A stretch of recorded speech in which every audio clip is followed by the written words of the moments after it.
Bom dia a todos. Bom dia. Bom é estarmos na casa do Senhor, nesta manhã bonita, com vocês aqui presentes, para juntos nós louvarmos, para nós glorificarmos o santo e excelso nome de Deus, porque só Ele é merecedor de toda a honra, só Ele é merecedor de toda a glória. Amém? A palavra de Deus. Obrigado. A palavra de Deus, no livro de Mateus, um texto bastante conhecido, no capítulo 18 do livro de Mateus, do verso 1 até o verso 5. Mateus 18, de 1 a 5. O título deste texto aqui é o maior no reino dos céus, que será o título da nossa mensagem de hoje, o maior no reino dos céus. Diz-nos a palavra de Deus: e naquela hora aproximaram-se de Jesus os discípulos e perguntaram: quem é, porventura, o maior no reino dos céus? E Jesus, chamando uma criança, colocou-a no meio deles e disse: em verdade vos digo, que se não vos converterdes e não vos tornardes como criança, de modo algum entrareis no reino dos céus. Portanto, aquele que se humilhar como esta criança, esse é o maior no reino dos céus. E quem receber uma criança tal como esta, em meu nome, a mim me recebe. Vamos orar. Nosso Deus, nosso Pai Celestial, nesse momento, Senhor, nós queremos falar da Tua palavra, não a nossa palavra, mas a Tua palavra que já foi há muito tempo escrita e está preparada para nosso ensino e para a nossa aprendizagem. Mas, Senhor, nós precisamos da orientação do Teu Espírito Santo, para que faça-nos entender qual é o Teu propósito para a nossa vida. Sabemos, Senhor, que a Tua palavra ela é rica. A Tua palavra, Senhor, ela pode nos confortar. A Tua palavra, ela nos pode edificar. Enfim, Senhor, todo o Teu ensino, Senhor, foi preparado para a edificação da Tua igreja, representada aqui neste mundo por cada um de nós. Fica conosco neste momento e não permita, Senhor, que outras perturbações venham atrapalhar-nos nesse momento em que vamos dedicar, hora que vamos dedicar ao louvor, honra e glória ao Teu santo e excelso nome. Por Jesus Cristo que pedimos e agradecemos hoje e sempre. Amém. Esse texto, inicialmente nós podemos dizer que a resposta de Jesus quando ele disse assim, se não vos converterdes e não tornares como uma criança, dificilmente alguém, ou seja, ele até nem falou dificilmente, não pode entrar no reino de Deus. Isso que surgiu de uma pergunta que foi feita por nada mais, nada menos do que os seus discípulos, aqueles que estavam com ele ali. É provável que eles tinham, vamos dizer, que eles tinham feito uma reuniãozinha entre eles ali, e daí, quem será nós aqui, quem será o maior no reino dos céus aí? Pedro, João, Antônio aí, quem que é? Quem será? Quem de nós pode ocupar um lugar de destaque no reino dos céus? O que vocês acham? Já sei, nada melhor do que a gente perguntar para o Mestre Jesus. Ele vai nos dizer quem de nós pode ser o maior no reino de Deus. Uma outra coisa que nós podemos observar, que no discurso de Jesus, na mensagem de Jesus, na resposta de Jesus, ele não fez um longo discurso, ele resumiu aqui em dois textos. E usou o seu método, usou a sua metodologia para aplicar. Ele pegou uma criança, não sabemos que idade tinha essa criança, e colocou no meio deles, olha, é o seguinte: eu vou dar a resposta, eu tenho a resposta para vocês. E a minha resposta é curta e breve. Se não vos tornardes, como uma criança, de modo nenhum vocês podem entrar no reino de Deus. Esta é a minha resposta para vocês. E, fim de papo, ponto final, ele continua. Aí, quem tem ouvidos, ouça. E um bom entendedor, diz meia palavra, basta. Mas a partir daquele momento, deve ter havido uma interrogação para eles. E o que é isso que quer dizer tornar-se como uma criança? Meus irmãos, nessa parte introdutória, em muitas lições nós podemos tirar dos ensinos da palavra de Deus. Agora é bom que nós possamos refletir numa coisa: a excelência do ensino da palavra de Deus é uma coisa, irmãos, que nós temos que buscar. O que é a excelência do ensino? A excelência do ensino, quando nós vamos na raiz, quando nós queremos tirar, não de pensamentos humanos, mas do pensamento do Senhor Jesus Cristo. A excelência do ensino está diretamente nas profundezas do ensino do Senhor Jesus Cristo, que nós muitas vezes podemos não entender somente pelo nosso conhecimento. Nós precisamos do auxílio do Espírito Santo para que nós possamos aprender aquilo que Ele preparou para cada um de nós. E, inclusive, a palavra de Deus diz lá, através do apóstolo São Paulo, que nós oramos. Nós até sabemos orar, só que ele colocou uma palavrinha lá, bem complicada. Nós não sabemos orar como convém. Como convém, nós não sabemos orar como convém, porque Deus, os caminhos e os pensamentos de Deus são completamente diferentes dos nossos. Mas ele diz que o Espírito Santo está intercedendo por nós, até com gemidos inexpressíveis. Então o Espírito Santo intercede por nós, e com certeza ele vai fazer parte, não somente neste momento, nós vamos meditar na sua palavra, mas em todos os momentos da nossa vida, enquanto nós aqui neste mundo existirmos. Então muita coisa nós podemos aprender com esta analogia. Bom, como parte introdutória, nós temos uma pergunta: quais os cuidados que se deve ter como uma criança? Você vai dizer, mas tem alguma coisa a ver com o texto? Vamos ver. Quais os cuidados que deve se ter como uma criança? Como aqui é desnecessário falar alguma coisa, como aqui poucos, não sei, são os que não têm criança, que é que os não casados não tiveram criança. Os demais, os pais, é desnecessário a gente dizer aqui os cuidados que você deve ter com uma criança, tá? Porque uma criança, na acepção de criança, em termos de criança, sabemos que os cuidados que ela tem, e quanto a esses cuidados, a criança, ela é dependente. A criança é dependente, ou ela é autônoma? Não, ela é dependente. E se os pais ou responsáveis não atentarem para esta realidade que acontece, a criança perece.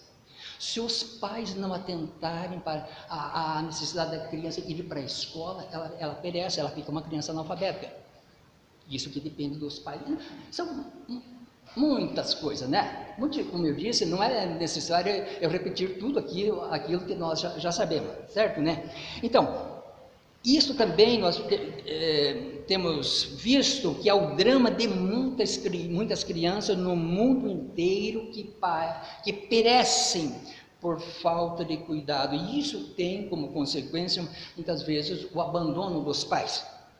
E as causas aí são diversas, Mas, uma criança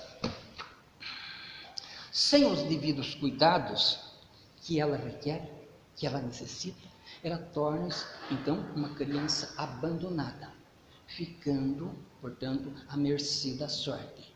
Portanto, a assistência às suas necessidades é uma coisa indispensável para a sua sobrevivência, porque se a criança não tiver assistência necessária, ela vai perecer. Portanto, Se uma criança, eu até queria citar um exemplo, é que o Benjamin não está ali, eu até anotei aqui, vamos dizer o seguinte: se os pais estivessem aqui, os avós estivessem aqui, o tio está aqui, e o Benjamin não tivesse aparecido, qual a pergunta que seriam feito? Ele ficou com quem? Não era isso? Ele ficou com quem? Provavelmente a resposta óbvia e lógica seria: ele ficou com alguém lá. Ele ficou com alguém. O que não se esperava, o que não pode se esperar, não, nós deixamos ele trancado lá. Não, essa é a resposta que obviamente não seria dada, é isso? Então, a criança, ela é dependente. A criança, ela é dependente. Então, quando Jesus disse certa vez também, sem mim nada podeis fazer, sem mim nada podeis fazer, quando ele se referiu à parábola da videira, João 15, verso 5, quando ele diz: eu sou a videira verdadeira e vós sois os ramos, quem está em mim, eu nele, esse dá muito fruto, porque sem mim nada podeis fazer, sem mim nada podeis fazer. Até quando o escritor do livro de Hebreus fala a respeito do Senhor Jesus Cristo, quando ele adentrou ao reino celestial, depois de fazer a sua obra, depois de consumado a sua obra, ele assentou-se à direita da majestade de Deus, e ele tornou-se herdeiro de todas as coisas. Quando ele tornou-se herdeiro de todas as coisas, daí nós concluímos que ele é dono de todas as coisas.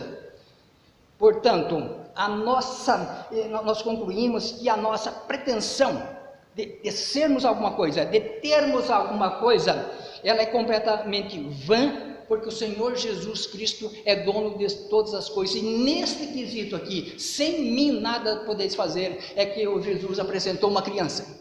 Vocês são como uma criança, na humildade de uma criança.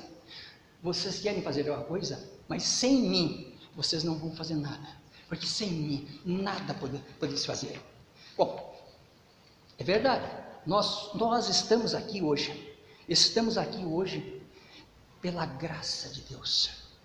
Pela graça de Deus nós estamos aqui, porque se não fosse a graça de Deus, com certeza o meu destino, o seu destino seria diferente daqueles direcionados da vida eterna. O nosso destino talvez seria outro, né?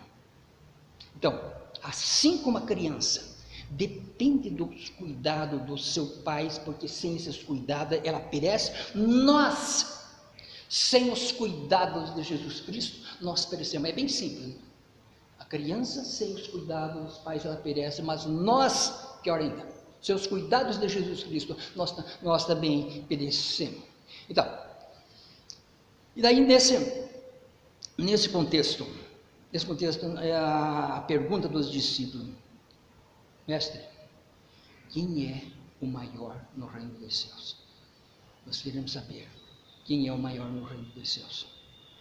O Senhor Jesus introduz a sua mensagem, a sua resposta, através de uma analogia. Você sabe o que é uma analogia?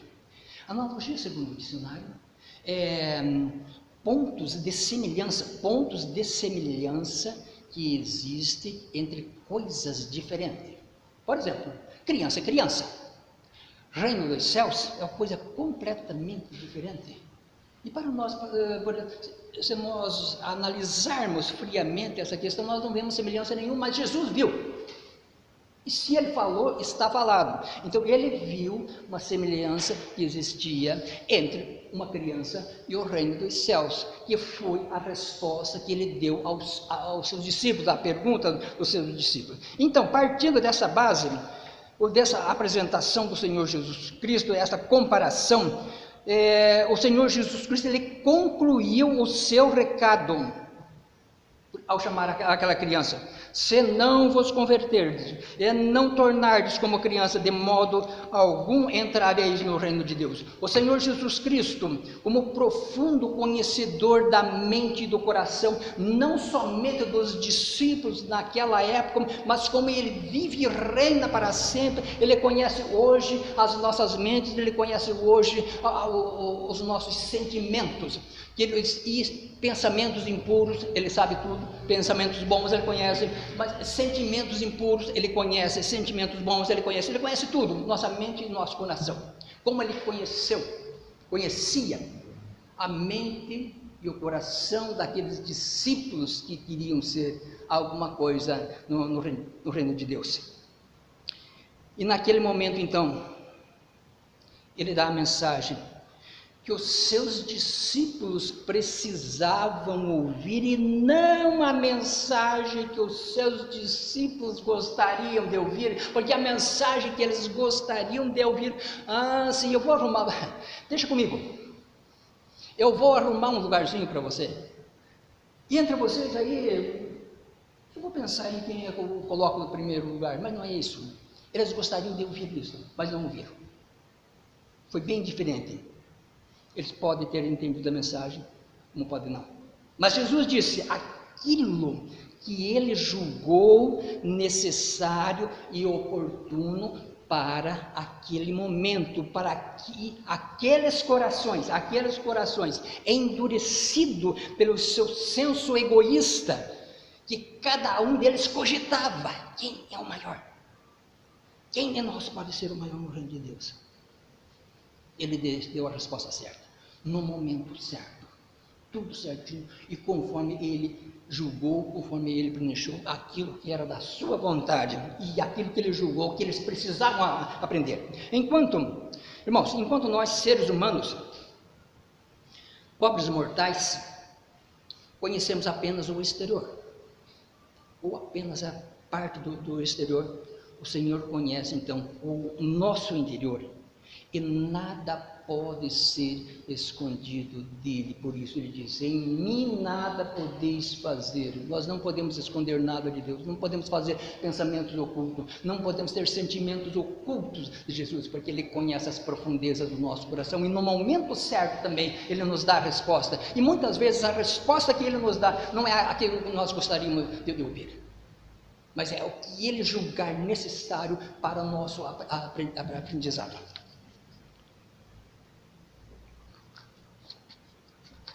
Aquela passagem de 1 Samuel 16:7, que todo mundo conhece, quando diz: o Senhor não vê como vê o homem vê o exterior, porém o Senhor vê o coração. Tá? Vamos em frente. O Senhor Jesus, então, Ele conhece as profundezas do coração de cada um de nós, conhece as nossas necessidades, sonda e conhece os nossos pensamentos, como diz o Salmo 139:4, Senhor, Tu me sondas e me conheces. Tu me sondas e me conheces. Então, pela onisciência, pela sabedoria, pela onisciência do Senhor Jesus, um de seus divinos atributos, Ele fala aos seus discípulos, dando-lhes o diagnóstico perfeito e completo das necessidades espirituais daquela gente que, pelas suas humanas pretensões, queriam saber as qualificações. Que qualificações eu devo ter? Qualificações humanas, que seriam necessárias para alguém, de preferência um deles teria um lugar de dignidade, teria um trono, teria um lugar especial nos céus.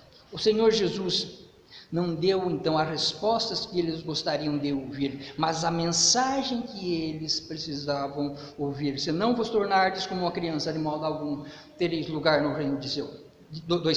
O jovem rico recebeu uma mensagem que ele não gostaria de ouvir, mas ele recebeu a mensagem que poderia mudar o seu destino, que poderia mudar o seu caminho. Mas o jovem rico ele rejeitou. Nós estamos hoje recebendo, hoje, eu digo não só nesse momento, mas em toda a nossa vida espiritual, nossa vida na igreja do Senhor Jesus Cristo, nossa vida no reino de Deus, estamos recebendo de Deus a mensagem que nós precisamos ouvir, porque é Ele que julga aquilo que Ele nos ensina. Muitas vezes as nossas pretensões, elas se excedem, mas Deus os coloca ali, através do ensino da palavra, nos coloca no lugar certo para ouvirmos a mensagem certa. A igreja do Senhor Jesus Cristo precisa ouvir e refletir a mensagem extraída da palavra de Deus, da forma como ela é, não segundo as pretensões, não segundo as interpretações e até invenções humanas que muitas vezes desvirtuam os rumos do caminho estreito que conduz à vida eterna. É a palavra de Deus, nosso Senhor.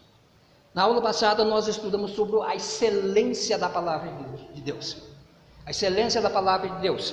Ou seja, a palavra pura, extraída daquilo que o Senhor nos ensinou. A igreja de nosso Senhor Jesus Cristo, irmãos, ela precisa urgentemente provar, saborear a doçura indescritível do mel produzido pela excelência do ensino da santa palavra de Deus, como diz o Salmo 119, 103. Ó, quão doces são as tuas palavras ao meu paladar, mais doces do que o mel à minha boca. Aí nós temos um problema, aquele que, se alguém nunca comeu mel, ele não sabe a doçura do mel. Ele não sabe a doçura do mel. Passa uma coisa histórica. Quem nunca provou da palavra de Deus, quem nunca provou do sabor, da excelência do ensino da palavra de Deus, ele desconhece esta realidade, ele desconhece a verdade. E aí, muitas vezes ele dá ouvidos a vãs filosofias,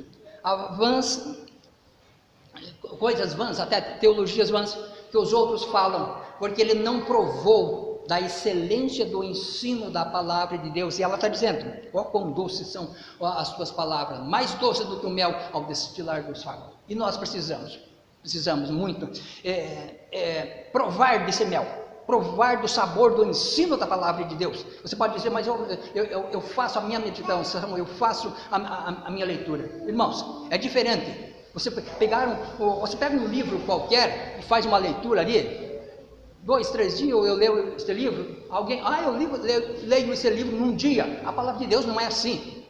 Se você disser que leu a palavra de Deus em 3 dias, você fez uma leitura dinâmica, uma leitura corrida. Eu não leio a Bíblia num ano, não sei, eu levo 4, 5 anos, que aí eu chego num capítulo aqui, eu não compreendo, eu tenho que ler 4, 5 vezes, tenho que ler. Eu já contei aqui, eu estava lendo o livro de Hebreus, eu queria entender o livro, eu contei para você li 11 vezes, para entender um pouco, ainda não entendi tudo, porque a palavra de Deus é uma coisa especial, não é uma coisa particular, aí que você, hoje eu vou ler, hoje eu não vou ler. Ela é uma coisa para todas as horas, para todos os momentos, né? A igreja de nosso Senhor Jesus Cristo precisa urgentemente então provar desse sabor. Portanto, meus irmãos, ler, pesquisar, estudar, examinar as Escrituras. Ela é indispensável para o nosso desenvolvimento, ela é indispensável para o nosso crescimento. Meus irmãos, vocês podem não concordar, tudo bem, mas o crente que não lê a palavra de Deus, não pesquisa a palavra de Deus, ele torna-se um crente apático, sem ânimo, sem coragem para enfrentar os problemas da vida. Quando vem os problemas da vida, ele quer jogar a toalha. Às vezes os crentes desesperados, irmãos, olhem por favor, orem por mim, porque eu estou passando por esse problema, aquele outro problema. Liga para outra igreja, da outra, olha irmãos, orem por mim que eu estou fazendo aquilo. Liga para todo mundo, como se o problema dele dependesse de todo mundo. Mas muitas vezes ele não faz o dever de casa, ele não faz o dever. Até por um outro lado, irmãos, é uma questão de comprometimento com o Senhor Jesus Cristo, pois por ocasião por ocasião da nossa união com Ele. Houve um pacto. Quando a gente foi batizado ali, o pastor, normalmente, eu não lembro das perguntas que ele fez, mas ele faz algumas perguntas lá, que a gente responde sim. Não é isso? Você faz algumas perguntas que a gente responde, todo mundo que foi batizado, ele respondeu sim. Esse sim, meus irmãos, é um comprometimento com Deus. É um comprometimento. É uma promessa que nós estamos fazendo. Vamos refletir sobre isso aqui. Vamos refletir sobre estamos nós cumprindo aquilo que nós prometemos a Deus. Não é, nesse momento não é para o pastor que está fazendo as promessas, é para Deus. É para Deus que você está fazendo a promessa. Então, o crente que não lê, ele torna-se um crente apático.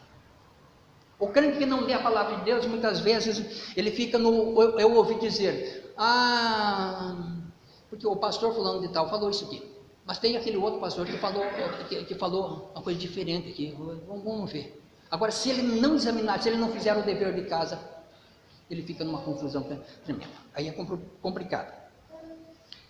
Então, meus irmãos, quem não está fazendo isto, está em débito com Deus. Você está fazendo a sua leitura, a meditação na sua casa. Se você não está fazendo, você está em débito com Deus. Como eu disse, você não é obrigado a concordar, mas eu tenho que falar isso aqui. Essa responsabilidade, meus irmãos, eu já tenho falado aqui, é que nem senha de cartão de crédito pessoal e intransferível. Porque a excelência do ensino da palavra de Deus é uma coisa que precisa ser cultivada dia após dia, sem tréguas e sem descanso. Porque se alguém tira férias do ensino da palavra de Deus, o diabo não tira férias. Se você tira férias, o diabo não tira férias. E daí, como diz aquele dito popular, que mente desocupada é a oficina dele. Por quê? Porque ele sabe o momento das nossas fraquezas. Ele sabe a hora certa de atacar. Então, da palavra de Deus, nós não podemos tirar férias. Mas quem pode ser, então, o maior no reino dos céus? Era a pergunta dos discípulos. Para eles era uma questão de status, uma outra coisa agora. Para eles era uma questão de status, uma questão de honra ao mérito. Eu fiz por merecer. Afinal, mestre, nós, os seus discípulos aqui, nós merecemos alguma coisa. O que o Senhor vai dizer? Eles poderiam dizer, não estamos pedindo mais nada do que é o nosso direito, o direito de exigir de Deus. Você sabe que hoje em dia tem aquelas teologias da mídia, que diz que você, como filho de Deus, tem o direito de exigir de Deus, exija tal coisa, carro novo, apartamento novo, etc. Exija de Deus, porque você é filho de Deus. É aí que entra a figura de uma criança. Geralmente uma criança não tem a sensação de grandeza. Geralmente as crianças de hoje em dia são bem diferentes das de antigamente, mas ela não tem a sensação de grandeza, muito menos a ideia ou pretensões de grandeza, como se diz na gíria, mania de grandeza. A criança não está preocupada com a grandeza das coisas, como estava preocupada a mãe de Tiago e João, aquele episódio.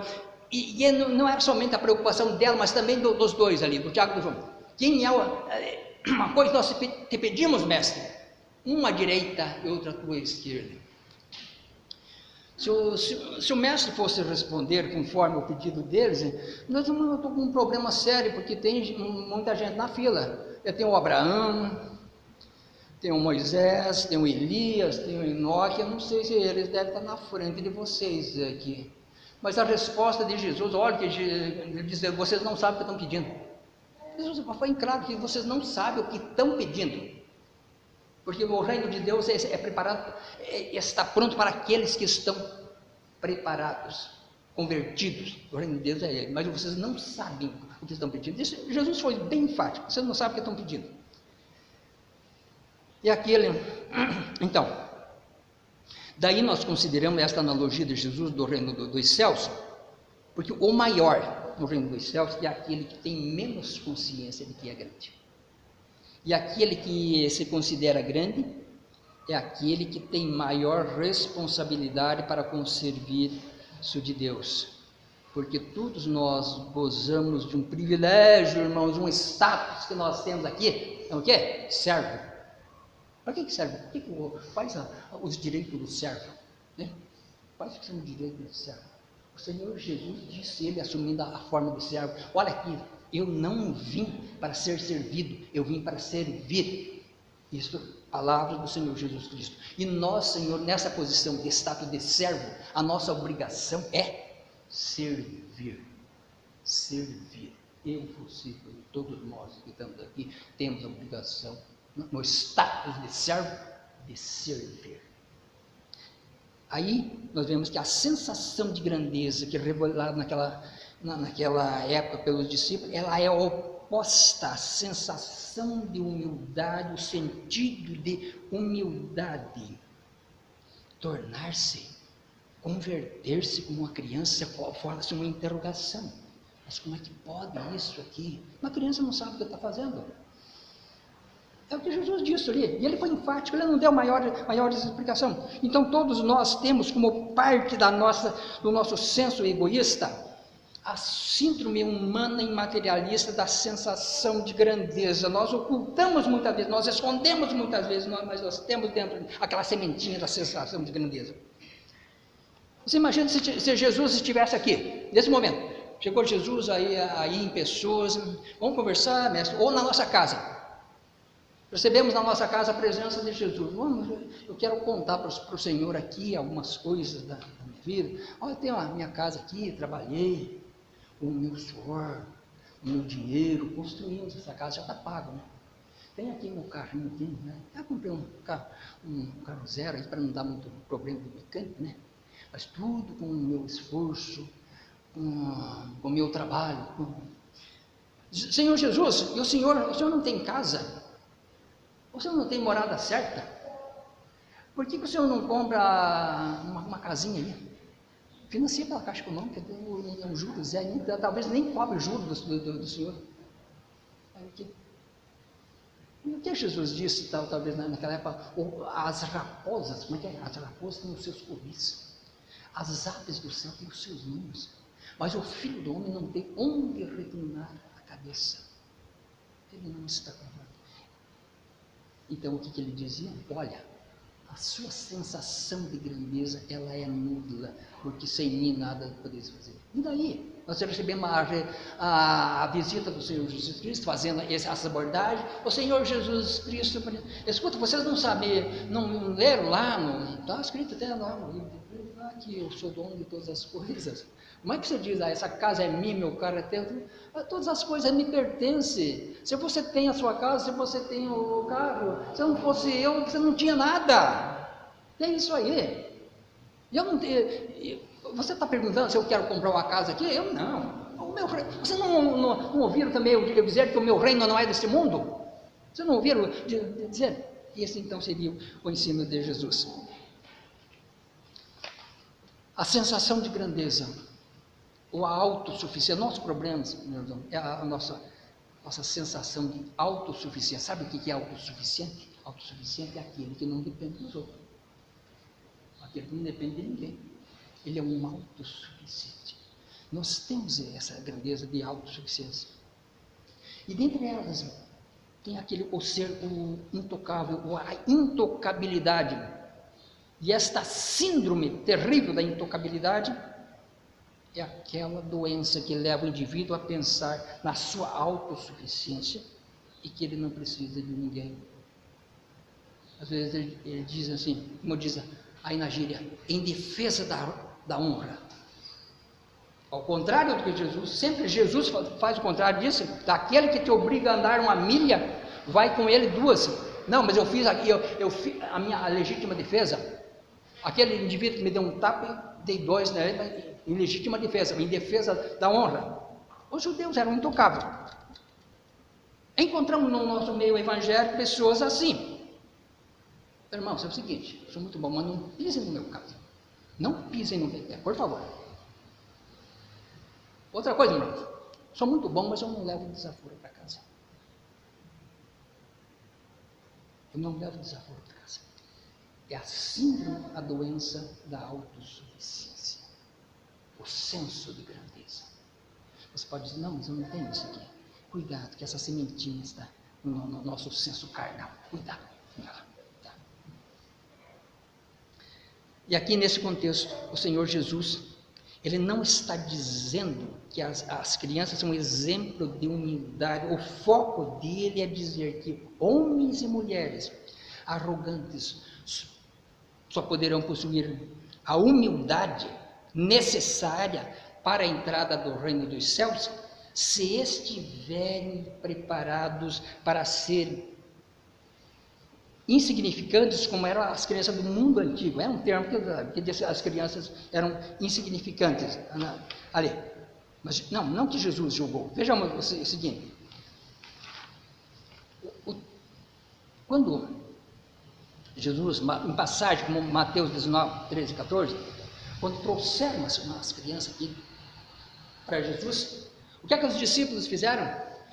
Ô pessoal, me ajude aqui a trazer as crianças para Jesus a abençoar, para pôr a mão. Foi assim, isso que eles fizeram. Aqui, Leonardo, pega ali aquelas crianças lá, tá? Oswaldo, pega aqueles outros, traz aqui. Foi isso que eles fizeram. Sai daí, ei, sai daí.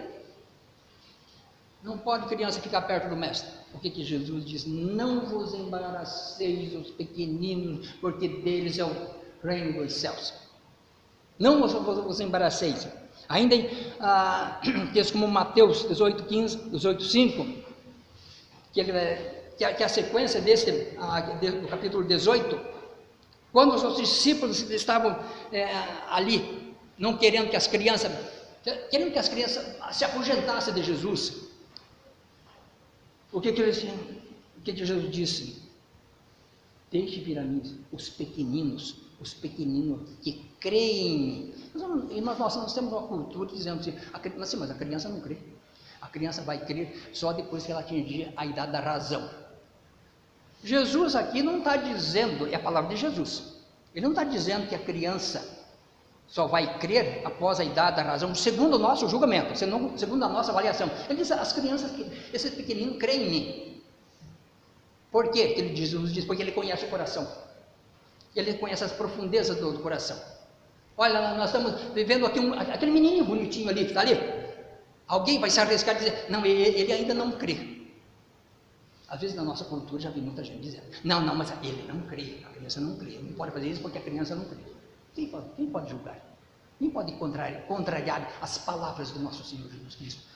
O homem vê o exterior, mas o Senhor Jesus, ele vê o nosso coração. Prosseguindo, os discípulos discutem entre si, então quem seria o maior? Eles queriam o quê? Lugar de preeminência. Eles queriam o quê? Projeção de si própria, em detrimento da projeção do outro. Todos nós nos julgamos merecedores. O problema nosso é que nós sempre nos julgamos merecedores de coisas melhores das quais recebemos. Nós temos a nossa casa, não, eu quero melhorar minha casa. Eu tenho o meu carrinho usado, não, eu quero comprar outro melhor. Isso aqui é uma coisa natural, entre todos nós. Você tem uma coisa, você não está satisfeito, você sempre quer o melhor, não é isso aqui? Sempre nós temos aquela pretensão do melhor. Mas temos que ter cuidado, uma advertência da palavra de Deus, por exemplo, Provérbio 16, 18, a soberba precede a ruína, e a altivez o espírito da queda. Para ser grande no reino de Deus, meus irmãos, é preciso ser servo.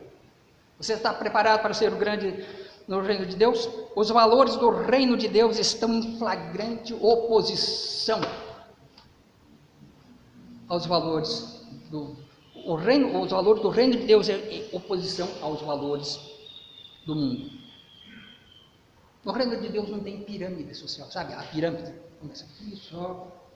Aquele que está no topo da pirâmide, ele não serve ninguém, porque ele é servido, ele tem auxiliar, ele tem as pessoas que servem ele. Secretário, traz isso aqui. Outro secretário, traz outra coisa aqui. Secretário, manda ali fazer a limpeza, manda fazer tudo, e ele está ali.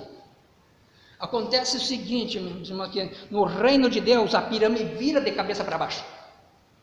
É o inverso, porque aquele que está no topo da pirâmide é o que tem maior responsabilidade, é aquele que tem maior serviço, porque todas as responsabilidades caem sobre ele. Então, a ideia de grandeza no reino de Deus é servir uns uns aos outros. A posição de servo é essa aqui: o servo, ele não é maior do que o seu senhor. O servo existe para servir e não para ser servido. A pessoa que se esforça para servir aos outros é aquela que pode ser considerada maior aos olhos de Cristo, porque é aquela que se esforça para servir os outros. Convém lembrar que servo não significa uma pessoa desqualificada, muito pelo contrário, ou estar numa posição desonrosa, ou numa posição servil.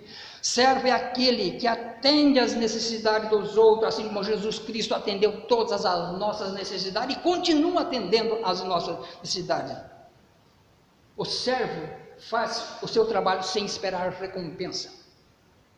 No mundo antigo, quando tinha servo, ou seja, o escravo, qual o direito de um escravo? Nada, de trabalhar de graça. Servo é aquele que está disposto no reino de Deus, trabalhar de graça. Não estamos falando da vida da pessoa, do pastor, que ele ganha para isso. É uma outra situação, mas nós, os demais, nós não temos salário. O que nós fazemos, o que podemos fazer no reino de Deus, é sim também esperar recompensa terrena, porque a recompensa celestial está nas mãos do Senhor Jesus. Jesus valoriza as crianças. A criança, nesta analogia, ela representa os esquecidos, os excluídos pela sociedade. Ser grande no reino de Deus, conforme já falamos, é cuidar dos menos valorizados ou esquecidos. Então, finalizando esta primeira parte, acerca do reino de Deus, disse Jesus: o meu reino não é deste mundo. O meu reino não é deste mundo. Levando-se em conta esta afirmativa, nós concluímos que os crentes em Jesus Cristo, por sua profissão de fé, ou seja, por professarem a sua fé em Jesus Cristo, por viverem uma vida desgarrada das coisas secundárias dessa vida terrena, é o nosso dever. É o nosso dever. Porque nós professamos uma fé em Jesus Cristo, e nessa fé que nós professamos, nós prometemos a sermos desarraigados dos valores deste mundo. Por que isto?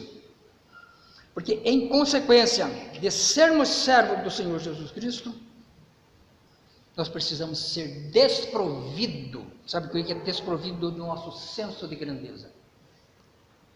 Temos que ser desprovidos do nosso senso de grandeza, porque isto aqui atrapalha a nossa comunhão com Deus. É coisa séria, atrapalha a nossa comunhão com Deus. Os discípulos certamente estavam questionando quem seria o maior no reino de Deus. Razão pela qual nós temos que ter certo cuidado com os nossos desejos e preeminências, desejos humanos a respeito do reino de Deus. Precisamos falar uma coisa, que no reino de Deus não tem lugar para competição. No reino de Deus não tem lugar para competição. Na igreja de Cristo que somos nós, aqui nós, na igreja de Cristo, no serviço do nosso rei, não existe competição para ser quem é o maior, quem é o melhor. Na igreja de nosso Senhor Jesus Cristo, meus irmãos, olha, vocês não são obrigados a concordar. Mais uma vez eu digo assim, mas não tem o melhor pregador. Quem que é o melhor pregador? No serviço do Senhor Jesus Cristo, aqui nesse mundo, não tem o melhor pregador. Não tem o melhor músico. Quem que é o melhor músico? Não, no serviço do Senhor Jesus Cristo, todos nós somos iguais. Não tem o melhor pastor. Sabe o que eu posso falar? Não tem a melhor igreja. Nós estamos falando do serviço do Senhor Jesus Cristo. Nós estamos falando do serviço, porque as honras, o galardão, é Ele que nos vai dar. Aqui, todos nós somos iguais. Por quê? Porque nós somos servos. Porque tudo isso, ainda que segundo o nosso julgamento ou avaliação, encontramos para um lugar de honra e destaque aqueles que são escolhidos como os melhores. Nós fazemos essa avaliação. Não, aqui o Oswaldo ele é melhor, ele é mais inteligente do que todo mundo. Ali tem O Lucas aqui, tá. Mas para o Senhor Jesus Cristo, na avaliação do Senhor Jesus Cristo, todos nós somos iguais. Irmãos, então, aqui, finalizando, nós segundo a palavra de Deus, e não segundo o pregador, todos nós queremos, que nós afirmamos a nossa entrada no reino de Deus. Então, não se vai dispensar, nós somos salvos, já temos a garantia da nossa salvação, está tudo bem, cruzamos o braço e ficamos assim. Não, Jesus disse assim, você não vos tornar como as crianças, você não vou converter-vos como uma criança. A palavra hoje não é mais para os discípulos já morreram. A palavra do Senhor Jesus é para nós hoje aqui. Então, uma outra coisa, para finalizar, muitas vezes, irmãos, quando nós temos problemas, às vezes nós queremos resolver a consequência e não a causa. Então, existe causa e consequência. Porque como você está dor de cabeça, toma um Benegripe, toma um analgésico qualquer, você não vai ao médico procurar a causa da sua dor de cabeça. Toma um analgésico aí, qualquer, que já cura.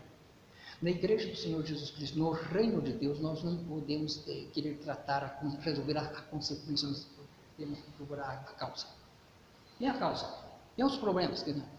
Todos nós somos falhos, todos nós temos os nossos pecados, todos nós temos os nossos problemas.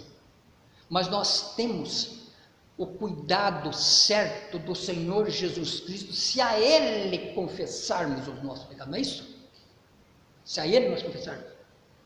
Pegamos o exemplo do Ezequias, lá, estamos lembrando do rei Ezequias, lá, aí, quando ele foi acometido de uma doença mortal. E daí recebe a inusitada presença de um profeta. Que bom profeta, recebi, eu estou de cama aqui, estou adoentado aqui, que bom que recebeu o senhor aqui. O senhor faz muito bem, tá bom, eu faço muito bem, só que eu tenho uma notícia para te dar. Assim diz o Senhor, não a palavra do profeta, mas assim diz o Senhor, põe em ordem a tua casa que você vai morrer e não vai viver. Mas é isso a coisa boa que o Senhor traz para mim, é bem isso aí. Põe em ordem a tua casa, porque assim diz o Senhor, você vai morrer. O rei virou-se para a parede, diz o texto lá que ele virou-se para a parede. O que aconteceu? Ele orou, Senhor, tenha misericórdia de mim, eu tenho feito aquilo que é justo, reto perante os teus olhos. Não, Deus não falou para ele naquele momento, porque Deus falava através do profeta.